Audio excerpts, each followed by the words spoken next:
issues that are most pressing to Generation Z. Now, this generation is growing at a time when most of our everyday lives and activities revolve around technology and digital media. Today, we're going to talk a little bit about how the government is reacting to those changes. Now, you are the lead Democrat on the Judiciary Subcommittee of Competition Policy, Antitrust, and Consumer Rights. As big tech's influence has grown, your subcommittee has oversight in determining whether or not these companies are engaging in anti-competitive behavior. So can you tell us, what are the top concerns your committee is currently focused on when it comes to the antitrust issues within the big tech industry? The first thing is to make sure people understand this matters. And it all sounds like a bunch of, gobbledygook and a subcommittee and everything else, but it actually does matter. Right now, you have a few companies that dominate as gatekeepers in so many areas, and people know it. You've got Facebook dominating and the social media platforms. You've got Google with 90% of the search market. And if you don't believe me, look at what happened when a country of Australia said, you know what, we think that you guys should have to pay for news content because it's not fair. And then they said, okay, we're just going to take down all our stuff and you guys are going to be left on your own. That's what a monopoly does. And in the end, they ended up having to back off because of international pressure. But that's what we're seeing. And I just think we love these products, right? A lot of great people work there. They've come up with some great ideas. But as we've done throughout American history, we rejuvenate capitalism. We allow new startups to happen. And then what's happening right now is those startups may happen, but then they get bought out. And perfect example is WhatsApp and as well as Instagram, because what's happened there is that Facebook has bought both of them. And Zuckerberg actually said in an email that came out in the House hearings, he said, it's better to buy than compete. Those are his words. And he also said these businesses are nascent, but the network's established. The brands are already meaningful. And if they grow to a large scale, they could be very disruptive to us. Okay, let's just unwind that. Disruption is what we want in tech. We want new companies coming up. So if you wonder why there's not good privacy rules in place or, why you don't have good rules on misinformation, those products haven't been able to be developed on the competitive market because the big guys keep buying everything. And so that's why it matters. And if you think you're getting a good deal on online travel, two companies own 90% of those brand names. They're all owned by the same. It's from cat food to caskets. And I'll end with the John Oliver piece, which is worth looking at. He had a segment on this and he ended and said, if all this consolidation is enough to make you want to die, good luck, because there's only 3 casket makers. And I would point out, one of them bought the other one. So now there's only 2. So this is not just tech. It's an American problem. And when it's happened before, we've rejiggered our laws and done things to make sure, like the AT&T breakup, which worked out great. That's why long distance rates went down. That's why we had the cell phone industry, and AT&T remained strong. The idea is we do that with these things called antitrust laws so that we make sure we've got new players in the market all the time. Well, this bleeds nicely into the next question. You recently introduced a bill, the Competition and Antitrust Law Enforcement Reform Act. Can you describe what your legislation would do? So the first thing it would do is say, look at these agencies that are supposed to take on the biggest companies the world has ever known. That is true. Over $1 trillion companies. And that is the FTC agency and the Department of Justice's Antitrust Division. And they basically are shadows of what they were even when Ronald Reagan was president. And so the idea is to give them more funds. And the way we do it, I got a bipartisan bill with Senator Chuck Grassley, Republican from Iowa, and we rejigger how the fees work on the huge mega mergers. So these companies, when they come before the government, have to pay just a little more. I promise you, for them, it's a drop in the bucket, but it brings in over $100 million for the 2 agencies so that they then can hire the people to take on these big companies. You just can't do it with Band-Aids and duct tape. And the other thing it does is it says, let's look at what these standards are for the biggest deal. Let's make it easier to look backwards at what happened and unwind these things, just like happened with the AT&T breakup. And let's start collecting data on certain industries to see where the consolidation is. Like, here's one you would never guess, freight rail. Used to be something like 60 class 1 carriers. We're now down to only 4. And that just happens to be the exact same number of railroads on the monopoly board.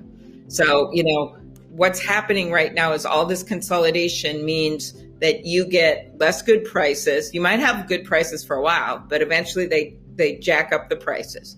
It means that you don't have as many companies competing for your wages when you want to go get a job. Because if there's one monopoly, you don't have other places to look if you have a certain kind of expertise. It's not good for minority-owned businesses, small businesses, women-owned businesses, because it's harder to start up. And so you look at all these things, and there's a whole bunch of stuff that's happened that you wouldn't think was about this weird thing called antitrust, but it is. And throughout our history, when this has happened, unions came up and everything came up to try to even the playing field. And that's what the bill does. It tries to even the playing field by saying, let's get the money to the agencies and let's make these laws work by making some what are really, I would consider, fine-tuning of the legal standards. So when you introduced this legislation, you stated the economy faces a massive competition problem. A recent coalition of small business groups launched a campaign calling for the breakup of Amazon over antitrust concerns. So would antitrust reform help or hurt small businesses around Amazon? Why or why not? It helps because right now when you've got this one entry point, or as I call them, the gatekeeper, it's just harder for businesses to compete. And it hurts everyone down the road. Let me use a non-Amazon example. In the restaurant delivery service during the pandemic, where, by the way, we've seen a lot of small businesses close down, you had a few different, like DoorDash, right, these companies to call. Well, one of them was going to buy the other one. They actually withdrew the deal after a while because it would have meant a really high market share in certain markets. So let's say that keeps happening. Well, the small restaurants, if they want to sell to you through one of these things, they get less and less choice to know who they can sell their stuff to distribute, and then those prices can get jacked up. So it's the same thing with the Amazon model. It just gets harder and harder. Now, at the beginning, it seems like a great deal because everyone gets lower prices, they can put the things, but in the end, you want to have competition. You want to have multiple Amazons. You don't just want to have one. For most Americans, antitrust seems like an issue that doesn't personally affect their lives. Can you explain why young people like Gen Zers should care about the lawsuits happening with Facebook and Google and other big tech companies? Where and how does this directly affect our daily lives? Well, I think for so many Gen Zers coming up, and for so many people in, say, my daughter's generation, she's 25, for them, they have had to go through this pandemic for now over a year. And you look at how hard it's been for a lot of younger people to get jobs and how their school has been on hold and all kinds of hard things has happened. So when that's going on, when you get out of it, you want to be able to pick where you work from. You want to be able to get good deals on whatever you want, including travel. And in the immediate moment, you might be able to find a few things because you're in the middle of a pandemic. But in the long term, you just want to have choice and competition. We've always been an entrepreneurial country. We believe in choice. We believe in entrepreneurship. We believe in starting small and being able to compete. You look at small bookstores, you look at all that. All of this bigness where you have everything consolidated in one makes it harder for the young people who want to start those small gig businesses, who want to work out of their homes and start something small. And I have a lot of successful big businesses in my state, and many of them are in pretty competitive markets. So I have no problem with success. I worked in the private sector representing businesses for almost 15 years. But my problem is if you get everything to be in such monopoly, you lose those price wars, which are good for consumers. You lose innovation. If there's just one seed company or two or three dominant seed companies, what is the incentive to basically develop the best new thing? There isn't one because you kind of want to keep things right the way they are. So you can just look at different markets and you start to realize, why are you going to get better privacy controls on social media companies if it's just one big player? They don't have any incentive to do it. Yeah, well said. As Chris mentioned, there are a handful of active lawsuits against Facebook and Google and some others alleging anti-competitive behavior on their platforms. Do you think the government should break up any of these large tech companies for antitrust reasons? Yeah, it's got to be on the table. And by the way, it's not the end of the world. It doesn't mean they go away. when they broke up AT&T, the picture back then, AT&T, they owned all the telephone companies, which is called a horizontal dominance, right? They like owned everything across the country, but they also owned all the machinery under them, like in one big tower underneath them.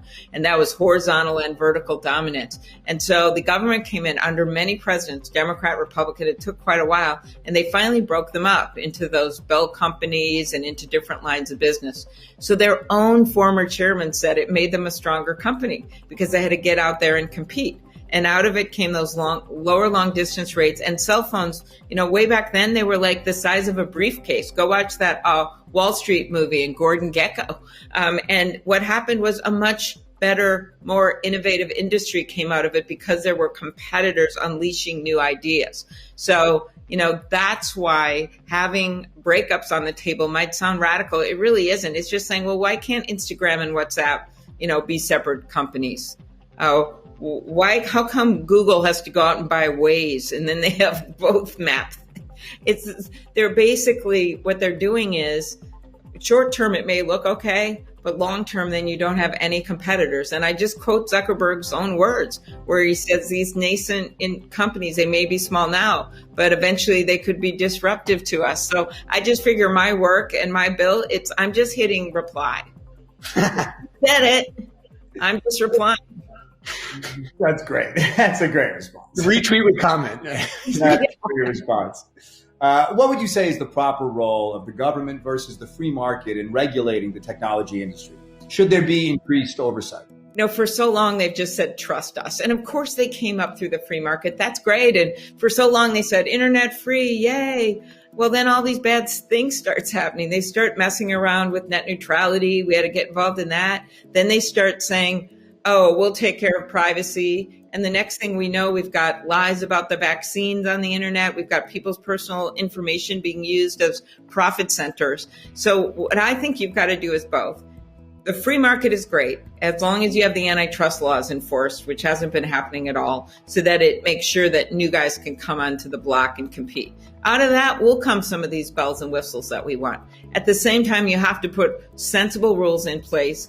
And that's things like privacy regulations. A bunch of states are starting to do it. We need a federal law on that. And that says, how can you protect your information? So you at least have some minimum standards that are in place. And if there's a breach, when do you find out that there's a breach? I've been trying for so long to pass my bipartisan bill that I had with Senator McCain and now Senator Graham to tell the social media companies, you got to be like radio and TV. You at least have to say who is paying for these political ads, and then what they are so people can find them when you're running against someone. And some of them have voluntarily done them, but a whole bunch of them haven't. And that's just crazy that you can buy ads on one platform and you don't have to follow the rules. But if you do it on TV or radio, there's another set of rules. And if my radio station in Thief River Falls, Minnesota can follow the rules, why can't the biggest companies the world ever known? So I think we really have to step back and stop taking this garbage from them where they say, oh, it's too hard for us to do because we're too big. Well, that's the problem. So if you want to hire more people because you made so much money, great. To look at the ads to get more privacy in place, great. That's more jobs and pay them a lot of money. But it hasn't been changing very much. And then you look at the other thing. The other way to do it is let's just have more competition going. And then you'll have to get to that place. I just personally like the example of asking large digital media to use radio as a forward-moving model. I think that's a very interesting and safe point. Exactly. They've had to follow the rules for a long time. Worked okay. Yeah. So antitrust is not specific to the tech industry, as you mentioned. Could you give me some other examples of antitrust regulations that have both positively empowered consumers and supported the growing companies at the same time? Well, when you go back in history, actually our whole country got founded in part because people came over from England and they hated having to buy stuff from monopolies.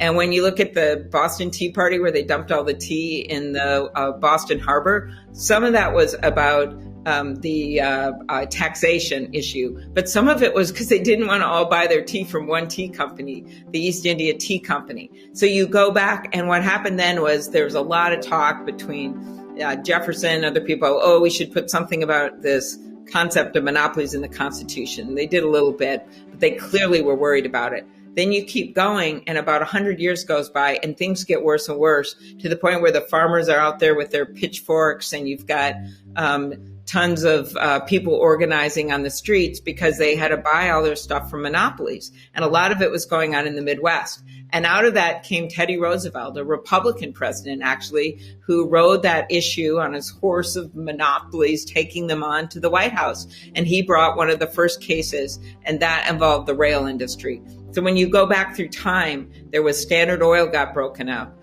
They took on rail. They took on the steel trust. They took on the beef trust. And that's why this was called antitrust.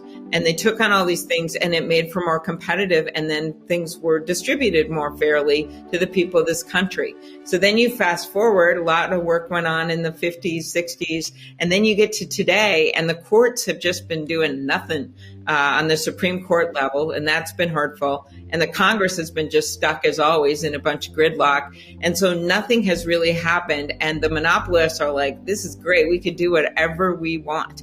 And that should be the moment where people who believe in capitalism, if you're a Democrat or Republican, you stand up and say, no.